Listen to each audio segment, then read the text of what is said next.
puskesmas. Bapak Ibu sekalian, kita orang Nagari banyak kenduri, kenduri, macam-macam kenduri, dan kenduri ini nomor satu pemuncak di seluruh dunia, tidak ada lawan seperti kenduri orang Nagari.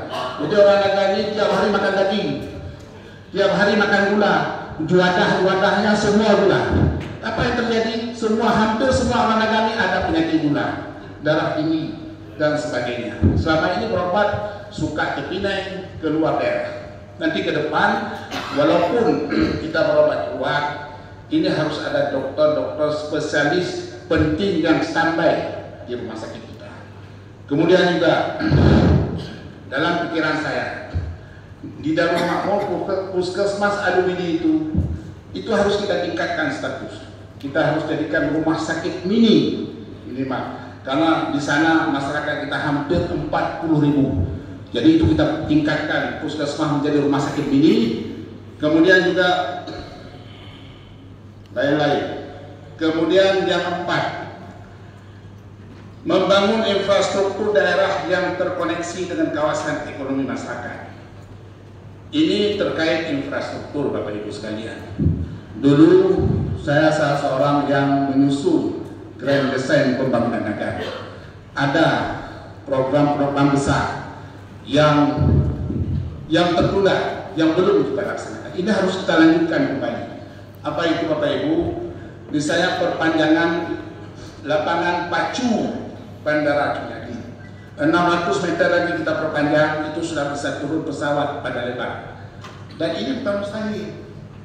Nah, suatu saat nanti mau naik haji umrah Barat Selatan Aceh, tidak perlu lagi ke Bandar Aceh, cukup dengan Bandara Junyadi kita. Kemudian Sukamakmur, jalan nasional 2 jalur.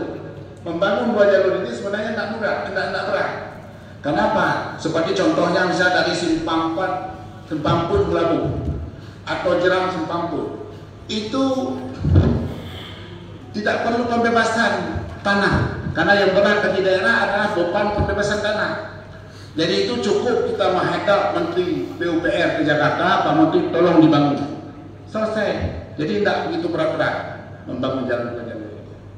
Kemudian dulu ada rencana kita bangun jalan dari Sukamakmur ini langsung ke bandara, akses langsung ke bandara. Itu perencanaannya sudah selesai, itu akan kita lanjutkan kembali. Kemudian jalan Betung Udara Makmur lewat Belang Baru Rabu ke Gunung Kong, itu harus kita wujudkan. Kemudian jalan Selatan Timur Pantai Cermai, itu yang jadi persoalan jembatan Angka Baja, ini membutuhkan anggaran sekitar 50 miliar. Saya kira ini ke depan juga akan kita wujudkan. Kemudian batu pemecah ombak, breakwater untuk Kecamatan Kuala Pesisir, ini juga kita bangun. Pengadaan postorik pengawet ikan, ini juga akan kita bangun. Nanti dari mana sumber uangnya akan saya jelaskan.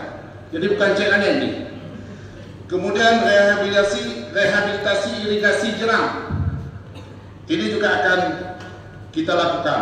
Kemudian merumuskan langkah-langkah konkret untuk mengatasi banjir di Kripa Makmur, ini juga kita komit. Kemudian pembangunan fisik dengan anggaran APBA Kabupaten Nagan Raya, ini akan kita bagi secara merata untuk 10 kecamatan yang ada di Nagan Raya ini.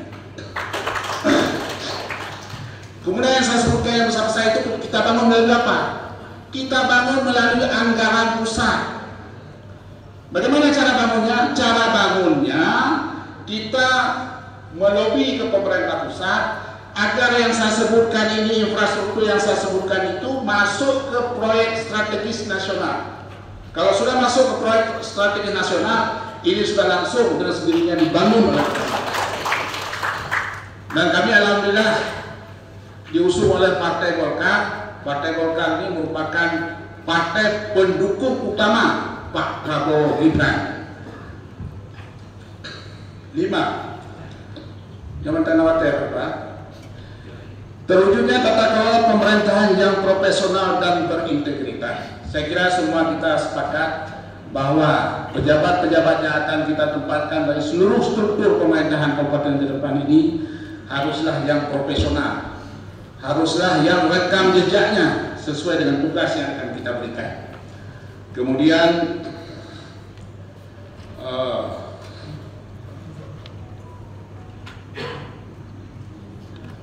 juga TC, ini juga akan kita evaluasi.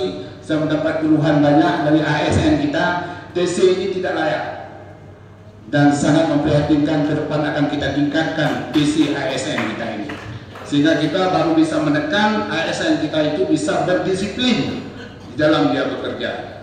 Bapak Ibu hadirin yang kami muliakan, kami lanjutkan ke-6, membangun iklim investasi daerah serta mewujudkan dengan raya pusat pertumbuhan ekonomi Barat Selatan Aceh. Ini kita lakukan dengan kita melobi para investor ini dengan cara kita memberikan kemudahan-kemudahan. Kita berikan kemudahan bila perlu izin kita urus, lahan kita siapkan. Tapi nanti ada catatannya kepada seluruh investor yang akan menanamkan modal di negara raya ini, harus ada saham daerah di situ. Itu baru bisa kita meningkatkan PAD. Selama ini yang banyak kan seperti itu, seharusnya daerah minta saham. Jadi seperti itu Bapak Ibu sekalian. Kalau ini berhasil, PAD negara raya nggak sampai 100 miliar setahun. Saya yakin ke depan ini tidak kurang dari 300 miliar setahun. Dan langkah konkret ini saya sudah rumuskan, Pak Ketua. Jadi Bapak Ibu hadirin yang saya muliakan, kemudian sekarang duit kita juga kita hebat negara, mengandalkan kemana-mana kita kampanyekan negara rayanya hebat. Ternyata uang negara raya ini berbelanja ke Belabo. Jadi wacana yang terima baik. Nah, ke depan tidak boleh lagi. Nanti ke depan kita akan coba bangun di Simpang Put, kita jadikan kawasan perdagangan di Simpang Put. Kita coba bangun pasar tradisional yang modern, kemudian juga pasar modern harus ada di Simpang Put. Sehingga orang dapil 1 dan dapil 3 tidak lagi ke Belabo bawa duit berbelanja. Sedangkan untuk alumini itu juga kita bangun pasar tradisional dan pasar modern, sehingga orang Rawamamor tidak berbelanja di Pulang Pidi. Selama ini orang Rawamamor itu bawa duit ke Pulang Pidi berbelanja di sana. Ke depan tidak boleh lagi menurut kami. Bapak Ibu hadirin yang kami muliakan, kemudian modernisasi, dan tadi juga kami sambungkan sedikit bahwa investasi apapun yang masuk ke Nagan, di samping harus ada saham daerah, juga harus mengutamakan tenaga kerja dari putra putri Kabupaten Nagan Raya. Kemudian yang ketujuh, modernisasi kegiatan pertanian perkebunan melalui pemanfaatan teknologi tepat guna. Ini saya pikir ke depan saya mendapat keluhan banyak, terutama dari masyarakat kita di Dapil 1, karena Dapil 1 ini zona sawah, pertanian sawah padi. Selamanya sentuhan untuk pertanian padi ini kecil sekali, sehingga dapat kami informasikan di daerah Betung, di Kampung Buang Talau, mungkin Buang Talau Kampung Jongga, Nyamgang dari Pulau Sawit, sangat menyedihkan Bapak Ibu. Padahal persoalannya hanya buku beko untuk mengorek irigasi yang tertutup, tapi sudah disampaikan ke sini tidak ada penanganan. Jadi itu. Kemudian juga pupuk selama ini pupuk subsidi saja ini bermasalah. Ke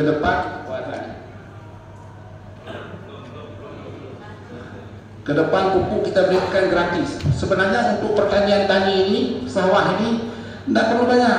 30 miliar kita float setahun sudah selesai. Kemudian tinggal kita float anggaran untuk perkebunan. Perkebunan yang penting juga kita bantu pupuk. Kemudian kita jaga harga, jangan dipermainkan. Harga rendah. Selama ini memang yang menetapkan harga ini Dinas Pertanian Provinsi Aceh. Tapi ada permainan di Dinas Pertanian Aceh. Gimana permainannya? Harga ini ditetapkan berjenjang. Minyak sawit, kalau sawit umurnya 7 tahun sekian sekilo. Sawit umurnya 10 tahun sekian sekilo. Umurnya sampai 15 tahun sekian sekilo.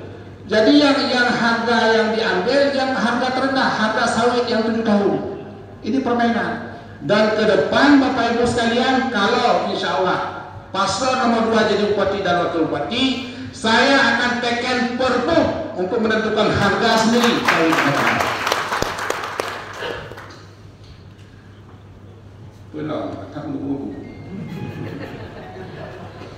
Kemudian terakhir, apa?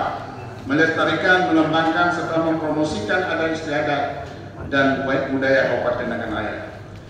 Ini tentu dengan cara mengadakan event-event besar terkait promosi ada istiadat dan budaya kita, kesenian-kesenian asli kita, ini akan kita kembangkan. Kita akan float anggaran yang cukup untuk bidang ini. Kemudian juga saya melihat selama ini dalam kegiatan-kegiatan maulid yang diadakan oleh saudara-saudara kita IKNR, baik Molabu, Banda Aceh dan Jakarta, ini memang promosi Kabupaten Nagan Raya. Karena maulid kita ini unik. Seperti kemarin saya hadir di maulid Nagan Raya. Ida menapih yang tutuh hana maulid dengan beriani. Jadi ini ke depan kita terus dukung saudara-saudara kita di luar daerah, juga bagian dari promosi Nagan Raya di ibu kota. Jadi Bapak Ibu sekalian, barangkali sekarang sampai kepada kesimpulan. Membangun Nagan Raya ini, membangun suatu daerah ini, itu harus ada uang atau anggaran. Nah, anggaran Nagan Raya ini, kalau sekarang sekitar saya dengar 1,2 triliun setahun. Nah, 1,2 triliun setahun ini, kekuatan daerah kita, PAD kita tidak sampai 100 miliar. Yang lain 90% ini dana transfer. Apakah DAU, DAK, dana bagasi dan sebagainya. Jadi ke depan saya yakin kalau insya Allah kami diridhoi oleh Allah menjadi bupati dan wakil bupati, PAD Nagan Raya di atas 300 miliar setahun. Kemudian juga kita akan dengan pengalaman satu periode di DPR Aceh, saya yakin saya akan mampu menurunkan dari sumber APBA yang banyak ke Nagan Raya ke depan. Kemudian APBN juga.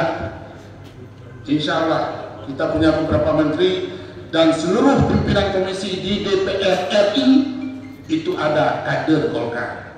Jadi insya Allah Bapak Ibu sekalian mohon doanya, dan kalau insya Allah kami terpilih, setelah itu selesai, tidak ada blok-blok lagi. Kami akan merangkul seluruh komponen tokoh-tokoh masyarakat Nagan Raya untuk membangun Nagan Raya ke arah yang lebih baik. Saya kira demikian, lebih dan kurang kami mohon maaf. Kami akhiri dengan wassalamualaikum